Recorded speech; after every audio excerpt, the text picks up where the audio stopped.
요즘 모든 차량에는 내비게이션이 다 장착되어 있습니다. 목적지를 입력하면 정확하게 안내를 해줍니다. 한 부부가 여름 휴가를 떠났습니다. 남편은 내비게이션을 켜놓기만 하고 안내는 제대로 듣지 않았습니다. 1km 앞에 우회전입니다. 직진하세요. 유턴하세요. 계속 안내하는데도 남편은 자기 생각대로 운전해서 목적지에 2시간이나 늦게 도착을 했습니다. 남편은 내비게이션이 길을 잘못 안내해서 늦게 도착했다고 그렇게 한마디 합니다. 그러자 아내가 내비게이션이 틀린 게 아니라 당신이 안내를 듣지 않았기 때문이야. 그렇게 한마디 했다고 합니다. 여러분, 우리 신앙생활도 비슷합니다. 하나님은 말씀을 통해서 우리 인생길을 안내해 주십니다. 그런데 우리는요, 하나님 말씀보다 내 경험을 믿고 내 판단을 더 의지할 때가 많습니다. 내 고집대로 운전하다가 길을 잃게 되고 헤매면서 정작 하나님을 원망할 때가 많습니다. 오늘 우리에게 말씀합니다. 6절에 범사의 그를 인정하라. 네가 하는 모든 일에 주님을 인정하라고 우리에게 말씀하고 있습니다. 범사의 하나님을 인정하는 것이 구체적으로 무슨 말씀인지 세 가지로 살펴보겠습니다. 첫째, 하나님을 인정하라는 것은요, 말 그대로 하나님의 존재를 인정하라는 것입니다.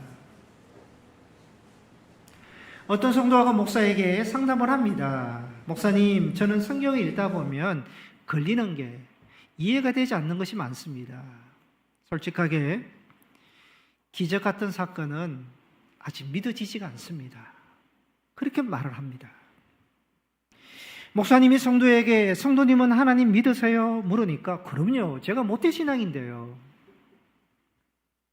그러자 목사님은 아무리 모태신앙이라도 성경의 기적을 믿지 못한다는 것은 하나님을 제대로 믿는 것이 아닙니다. 말을 하면서 이렇게 설명을 했습니다. 초대교회부터 지금까지 모든 성도들이 고백하는 사도신경의 첫 시작은 나는 전능하신 아버지 하나님 천지의 창조주를 믿습니다. 그렇게 되어 있습니다. 그러니까 믿음의 시작은 하나님을 전능하신 아버지 하나님으로, 창조주 하나님으로 믿는 것입니다. 믿음의 출발은 하나님입니다. 이 믿음에서 시작이 돼야지 그 다음 사도신경에 나오는 나는 그의 유일하신 아들 우리 주 예수 그리스도를 믿습니다. 예수 그리스도를 믿을 수 있습니다. 예수님의 성육신, 십자가의 죽음, 부활, 승천, 재림을 믿을 수 있습니다. 하나님을 믿을 때 창세기 1장 천지 창조부터 요한계시록 세상 종말과 새하늘과 새 땅을 믿을 수 있습니다. 하나님을 믿는다고 하면서 창조론을 믿지 못하고 출애굽의 홍해 사건을 믿지 못하고 하나님의 기적을 믿지 못한다면 잘못된 믿음입니다. 성경의 시작은, 신앙의 출발은 전능하신 하나님 아버지를 믿는 것에서부터 시작이 됩니다. 그렇게 설명해 주었다고 합니다. 6절에 너는 범사의 그를 인정하라. 범사에, 너가 하는 모든 일에서, 너의 삶에서 하나님의 존재를 인정하라. 하나님의 살아계심을 믿어라. 그렇게 말씀하고 있는 것입니다. 히브리서 기자는 히브리서 11장의 믿음에 대해서 설명하면서 11장 6절에 믿음을 이렇게 설명합니다. 믿음이 없이는 하나님을 기쁘시게 하지 못하나니 하나님께 나아가는 자는 반드시 그가 계신 것과, 그렇게 말씀을 하고 있습니다. 그러니까 하나님이 계신다는 믿음, 하나님 존재에 대한 믿음이 없이는요, 하나님께 나아갈 수도 없고 믿음이 성립되지 않는다는 것입니다. 여러분, 우리가 살아가는 세상은요, 하나님을 인정하지 않는 세상입니다. 비신앙적인 세상입니다. 교회 문을 열고 나가고 가정 문을 열고 나가는 즉시 하나님을 부정하고 비신앙적인 요소가 가득합니다. 과학과 기술, 경제와 문화와 교육은요, 하나님을 부정하고 점점 하나님 없이도 모든 것이 가능하다는 것을 말합니다. 여러분, TV를 켜도요, 의도적으로 기독교 방송을 보지 않는 이상은 신앙이 유익이 되는 것은 거의 없습니다.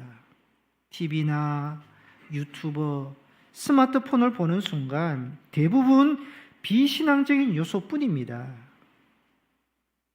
그리스도인의 80% 이상, 자녀들은 거의 100%가요, 매일 대부분 시간을 비신앙적인 것에 접하고 있습니다. 이처럼 세상 문화는요, 우리의 믿음을 흔들고 빼앗기 때문에 세상에서 믿음을 지켜간다는 것은 쉽지 않습니다. 이 비신앙적인 세상에서 믿음을 지켜갈 수 있는 방법이 무엇이겠습니까? 하나님의 존재를 인정하는 겁니다. 하나님이 살아계신다는 확신을 갖는 것입니다. 이 믿음의 확신이 없으면요, 우리가 세상에서 비신앙적인 요소에서 믿음을 지켜가기 어려운 것입니다.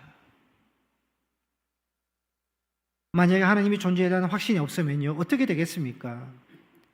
모든 신앙의 의미가 없어지는 겁니다.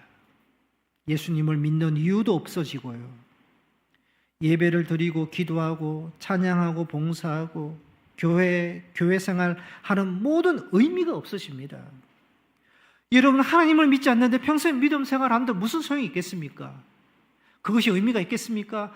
다 헛된 것이 됩니다. 그러나 하나님이 살아계신다는 확신이 있으면요, 모든 것이 달라집니다. 예배가 달라지죠.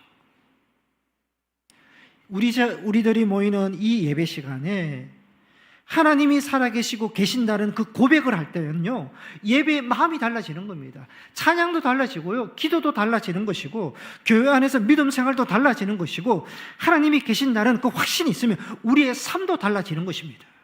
그래서 믿음의 가장 중요한 기초는 하나님 존재에 대한 확신입니다. 하나님의 존재에 대한 확신 위에 예수도 세우고 성경도 세우고 구원도 세우고 예배도 세우고 교회도 세우고 우리의 신앙도 세워져야 하는 것입니다. 하나님을 인정하는 것, 하나님 존재에 대한 확신이 믿음의 가장 기본이 되고 기초가 되는 것입니다. 그러면 우리는 어떻게 하나님 존재에 대해서 확신할 수 있는가? 그것은 말씀을 통해서입니다. 성경은 사람 이야기가 아니라 하나님 이야기입니다. 하나님은 성경을 통해서 자신이 어떤 분인지 우리에게 보여주셨습니다. 세상을 창조하신 하나님을 보여주셨고, 이 세상을 다스리시는 하나님으로, 죄인을 구원하시기 위해서 독생자 예수 그리스도를 보내신 사랑의 하나님으로, 지구를 믿는 자를 구원하시고 인도하시는 살아계신 하나님으로 성경은 우리에게 증거하고 있습니다. 그래서 그 성경을 듣고 봄으로 하나님을 알게 됩니다. 하나님을 알게 될수록 하나님을 더 신뢰하게 되고요, 성경은 우리에게 살아계신 하나님 존재에 대해서 확신을 심어주는 것입니다. 뿐만 아니라 성경은 우리의 믿음을 자라가게 합니다. 하나님의 뜻을 분별하게 하고요, 시험을 이기게 하고 인생의 길과 빛이 되어 우리를 인도해 주는 것입니다. 그래서 참 그리스도인은 어떤 사람이냐? 자기 생각과 경험을 의지하지 않고 세상을 의지하지 않고 하나님의 말씀을 붙들고 하나님을 인정하며 살아가는 사람이 진정한 그리스도인이 되는 것입니다. 히브리서 11장 6절에 보면요, 그가 계신 것을 믿어라, 그렇게 말합니다. 그가 계신다. 계신다는 것은요, 현재형입니다. 그러니까 과거에 계셨던 하나님이 아니라 지금도 살아계신 하나님을 믿으라는 것입니다. 하나님께서 모세에게 자신을 이렇게 소개하십니다. 출애굽기 3장 14절에 보시면 나는 스스로 있는 자이니라. 스스로 계신다. 지금도 스스로 계시는 현재형의 하나님으로 말씀하고 있는 것입니다. 히브리서 13장 8절에 보시면 예수 그리스도는 어제나 오늘이나 영원토록 동일하시다.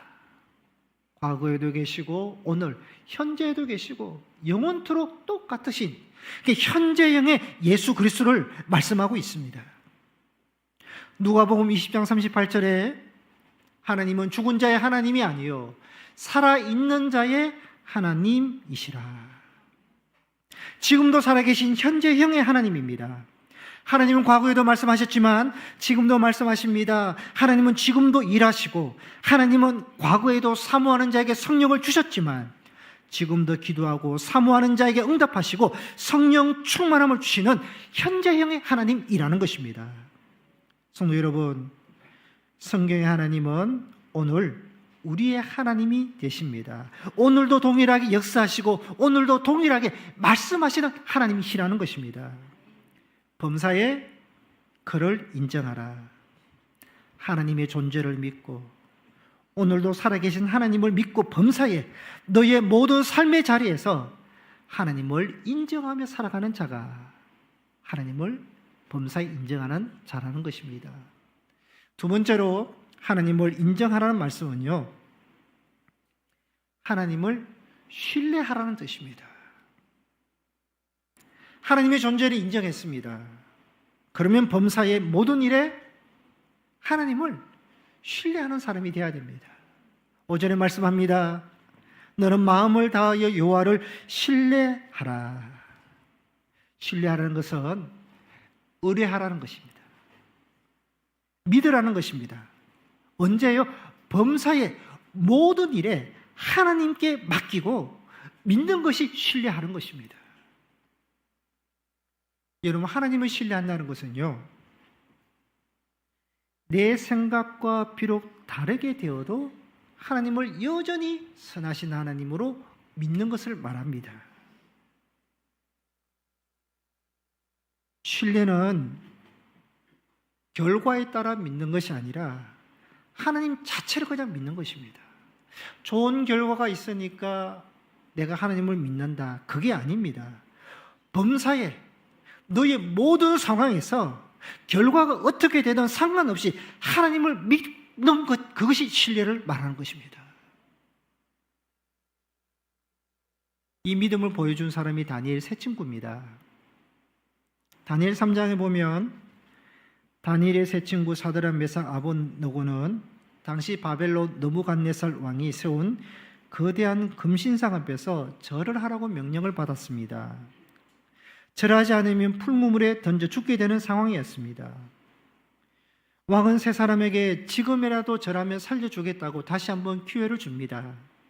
그런데 세 사람은 왕에게 어떻게 얘기하는가 하면 다니엘 3장 16절에 보시면 우리가 이 일에 대하여 왕에게 대답할 필요가 없나이다. 대답할 필요, 그럴 필요 없습니다. 그렇게 우리에게 기회를 줄 이유도 없고 우리는 다시 대답할 필요도 없고 이미 우리는 마음이 확정이 되었습니다. 그렇게 말하는 겁니다. 그러면서 17장 17절에 보시면 우리가 같이 한번 읽겠습니다. 시작. 왕이여, 우리가 섬기는 하나님이 계신다면 우리를 행하시는 가운데서도 능히 건지내시겠고 왕의 손에서도 건져내시리이다. 세 사람의 믿음이 얼마나 확고하면요, 우리가 풀무물에 들어가도록 하나님께서 우리를 건져주신다, 능히 우리를 구원해 주신다, 하나님의 능력을 우리는 조금도 의심하지 않는다, 이 믿음을 가지고 있습니다. 대단한 믿음이죠. 그런데 이 믿음이 더 대단한 것은 18절에 나옵니다. 우리 18절 말씀도 한번 읽겠습니다. 시작. 취하지 아니하실지라도 왕이여, 우리가 왕의 신들을 섬기지 아니하고 왕이 세우신 금신상에 절하지도 아니할 줄 아옵소서. 아멘. 이 다니엘 세 친구의 믿음이 어떤 믿음이냐? 그렇게 하지 아니하겠지라도 믿는다는 믿음입니다. 그러니까 하나님이 우리를 구원해 주신다는 것을 믿습니다. 그러나 구원받지 않더라도 하나님의 결정과 섭리를 수행하겠다, 끝까지 우리는 그거와 상관없이 하나님을 신뢰하겠다, 이 믿음인 것입니다. 여러분, 우리는 소망이 있습니다. 그 소망을 이루기 위해서 하나님께 기도합니다. 기도대로 잘 이루어지면 얼마나 감사하겠습니까? 그러나 때로는 우리의 소망과 기도와 다르게 결과가 나타납니다. 그럴 때 우리가 어떻게 해야 되겠습니까? 간절한 소망대로 기도를 들어주시면 너무 감사하겠는데, 우리의 소망과 기도와 다르게 되더라도, 하나님께서 다른 뜻을 가지고 계시더라도 여러분 그것을 받아들이고 수용하고 순종하는, 그렇게 아니하실지라도 그렇게 하나님을 신뢰하는 그 믿음이 참된 믿음이 된다는 것입니다.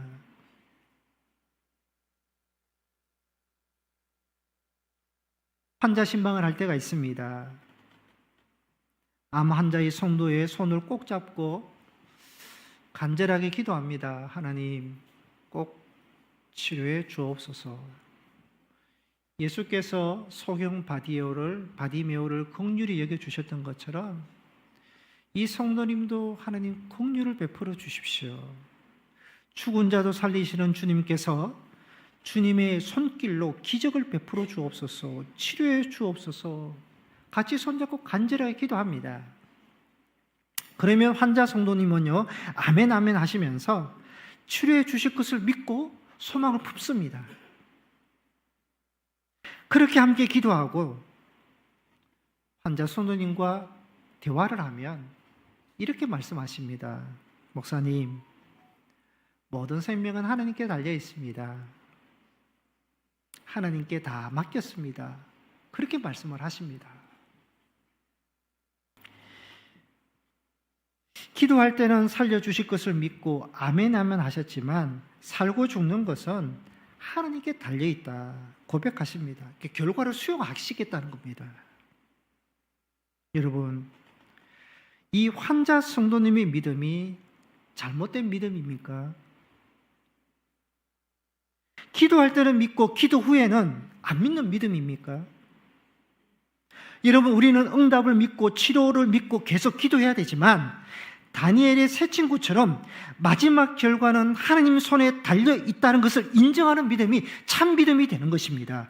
범사에 들어주시도 감사하지만 하나님의 뜻이 다르게 있더라도 모든 일 가운데 끝까지 하나님을 신뢰하는 그 믿음이 진정한 믿음이 된다는 것입니다. 우리는 우리의 기도에 응답하시는 하나님을 믿습니다.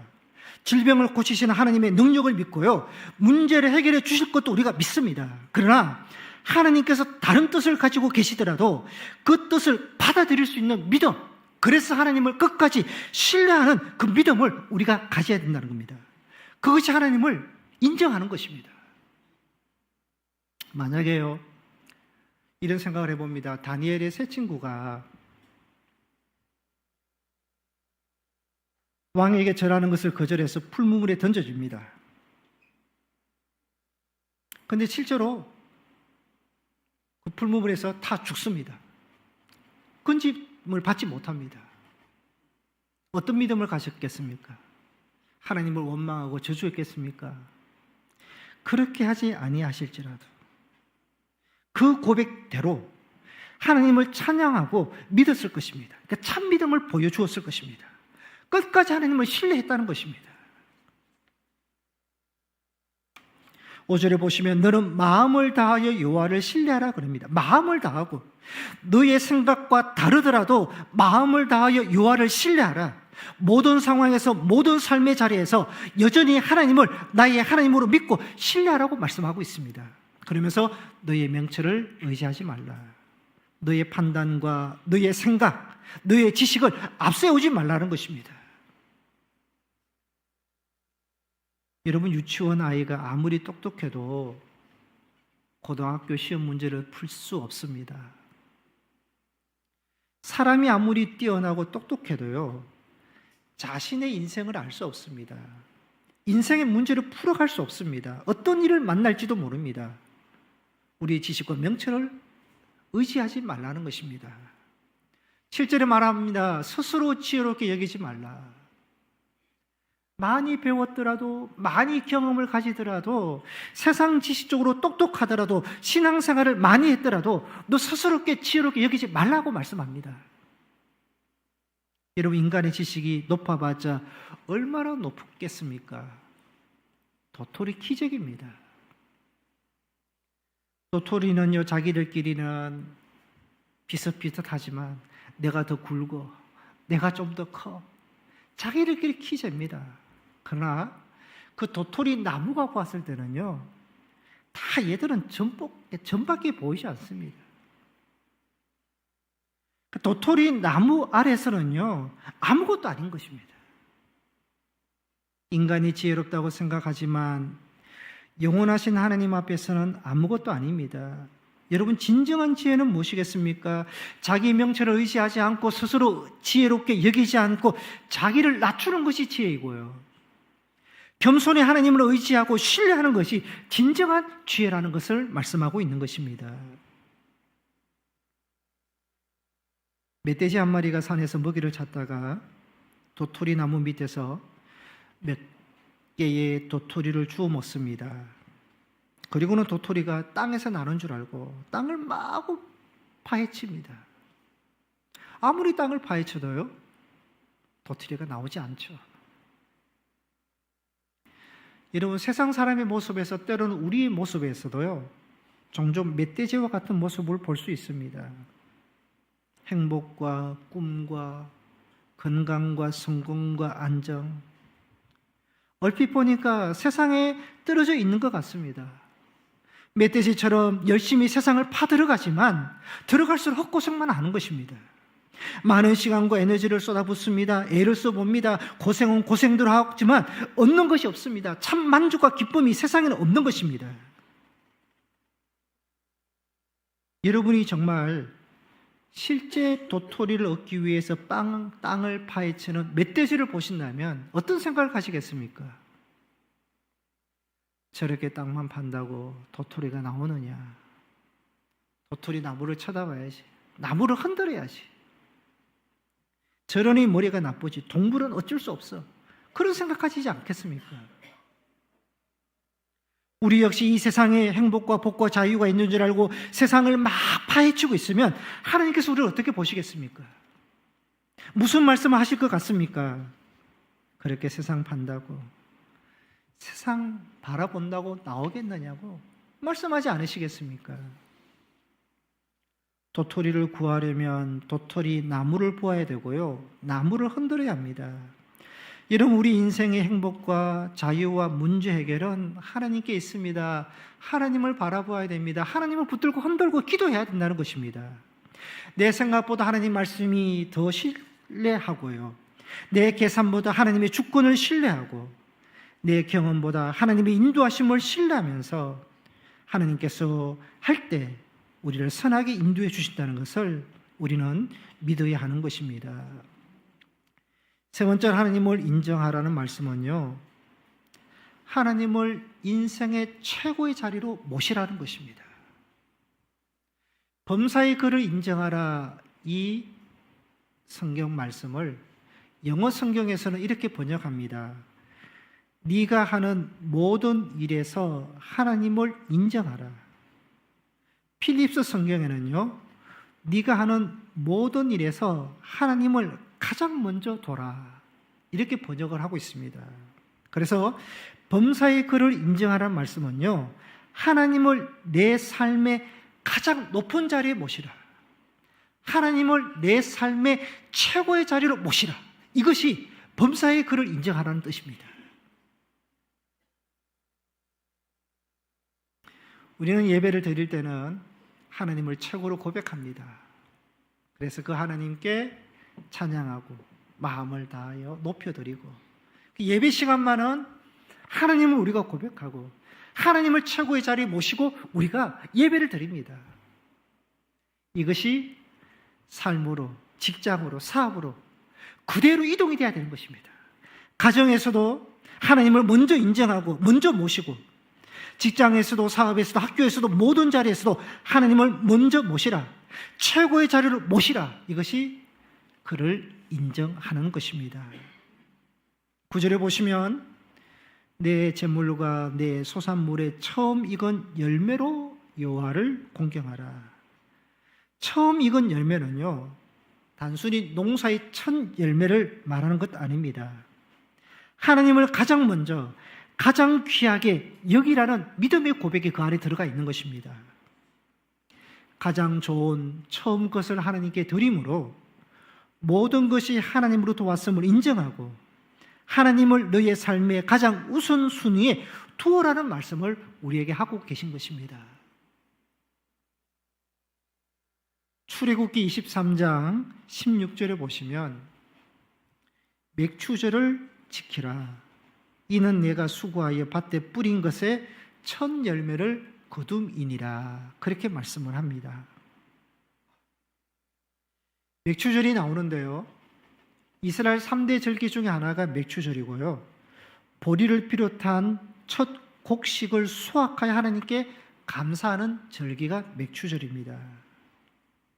그러니까 하나님께서 수확한 곡식의 첫 열매로 맥추절을 지키라 하셨는데요, 실제 이스라엘 백성들은요 광야를 지나가고 있습니다. 그러니까 풍성한 삶을 누리지 못하고 있습니다. 이 광야도 다 지나서 약속의 땅에 갈 수 있을지 없을지도 모르는 불안정한 상황입니다. 그런데도 하나님은요 첫 열매를 내게로 드리라 이렇게 말씀하고 계십니다. 첫 열매를 드리라는 것은요, 너의 삶의 주인을 하나님으로 모시라, 하나님을 내 인생의 첫 번째로 고백하라는 그 말씀이 거기에 달려 있는 것입니다. 원래 교회 절기로 보면 7월 첫 주일이 맥주 감사절로 지킵니다. 시골에는 맥주 감사절을 지키지만 도시교회는 밀농사를 하거나 보리농사를 하지 않기 때문에 맥주 감사절을 생략하는 교회가 너무 많습니다. 그러나 맥추절이 주는 영적인 의미는 우리가 기억해야 됩니다. 그것은 뭐냐? 하나님을 내 삶의 첫 번째로 모시라, 최고로 모시라. 이것이 맥추절의 의미가 되는 것입니다. 여러분, 우리의 삶에서 범사에 하나님은 우리에게 몇 등쯤 되시는 것 같습니까? 한 학생이 이런 글을 썼습니다. 내게 하나님은 3등입니다. 1등은 하고 싶은 일입니다. 2등은 해야 하는 일입니다. 3등은 하나님 만나는 일입니다. 하고 싶은 일 다 하고 해야 하는 일도 다 마치고 시간이 남으면 하나님을 만납니다. 하나님은 3등입니다. 어려운 일이 생길 때도 하나님은 3등입니다. 먼저 내 힘으로 한번 해보고, 그래도 안 되면 가까이 있는 사람에게 도와달라고 하고, 그래도 안 될 때 하나님을 찾습니다. 하나님은 3등입니다. 그리에서도 하나님은 3등입니다. 내게 가장 가까이 있는 것은 나 자신이고, 그 다음은 내 마음을 알아주는 사람입니다. 하나님은 가장 먼 곳에 계신 분처럼 살아갑니다. 하나님은 3등입니다. 그런데 하나님께 나는 언제나 1등입니다. 무슨 일이 있어도 내게 부르기만 하면 도와주십니다. 내가 괴로워할 때는 만사를 제쳐놓고 찾아오십니다. 모든 사람이 떠나도 하나님은 내 곁을 떠나지 않으십니다. 나는 하나님께 언제나 1등입니다. 나도 하나님을 1등으로 생각했으면 좋겠습니다. 만사를 제쳐놓고 하나님을 만나고 작은 일에도 하나님의 손을 붙드는 사람이 되고 싶습니다. 내게 1등이신 하나님을 나도 1등으로 모시고 싶습니다. 시험 기간이 되면 또 하나님이 3등으로 밀려날까 걱정입니다. 하나님은 내게 1등이신 하나님이신데, 이 글처럼요, 하나님은 언제나 우리가 1등입니다. 언제나 우리를 먼저 사랑하십니다. 우리가 죄인 됐을 때 사랑하시고 우리를 위해서 독생자를 주셨고 지금도 우리를 붙드시고 인도하십니다. 하나님께 우리는 언제나 가장 소중한 1등이라는 것입니다.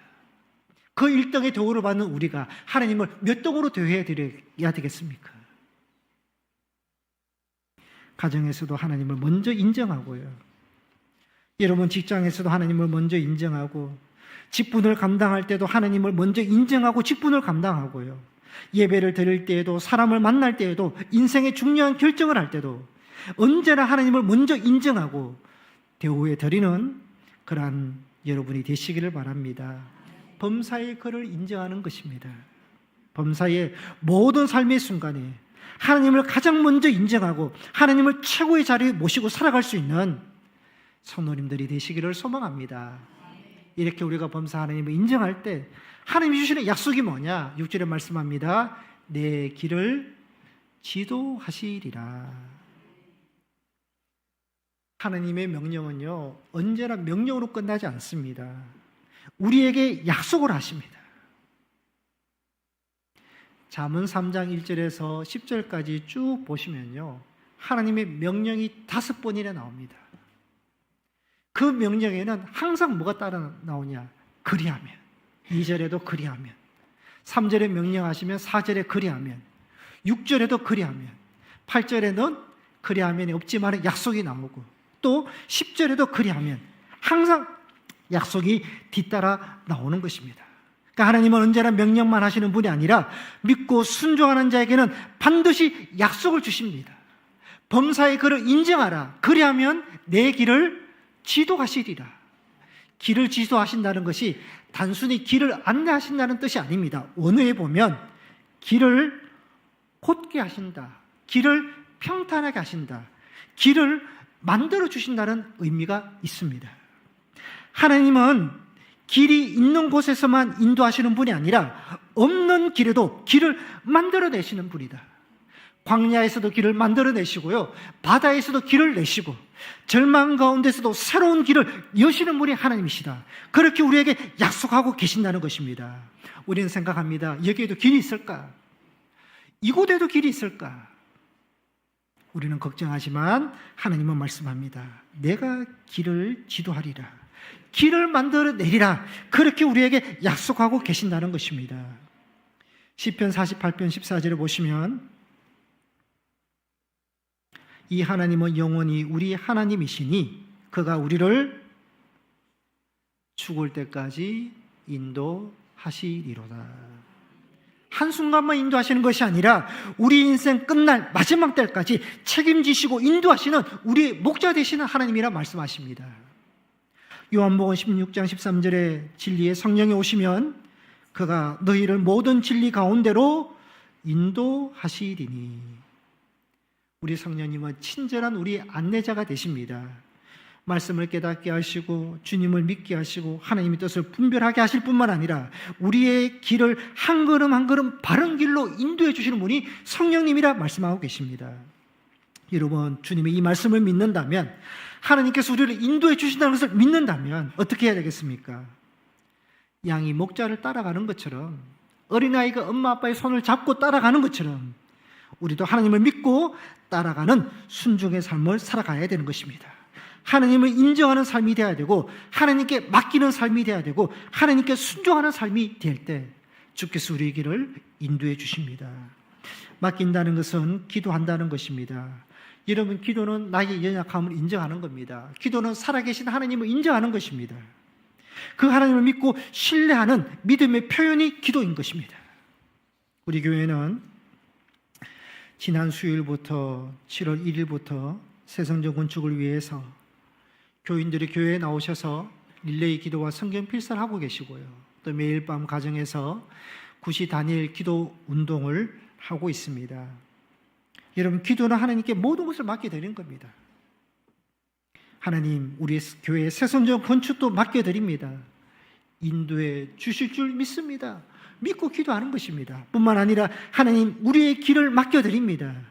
주께서 선하게 인도해 주실 줄 믿습니다. 믿고 맡기는 것입니다. 새성전 건축뿐만 아니라 범사의 여러분의 모든 일에 기도로 하나님을 인정하고 신뢰하고 하나님께 맡겨드리고 하나님의 인도하심을 받을 수 있는 여러분이 되시기를 바랍니다. 말씀을 요약하겠습니다. 범사의 그를 인정하라. 하나님의 존재를 인정하라. 하나님을 온전히 신뢰하고 하나님을 삶의 가장 높은 자리, 최고로 모시라. 그리하면 주께서 우리의 길을 지도하시리라. 만들어내신다고 말씀하고 계십니다. 성도 여러분, 범사입니다. 범사.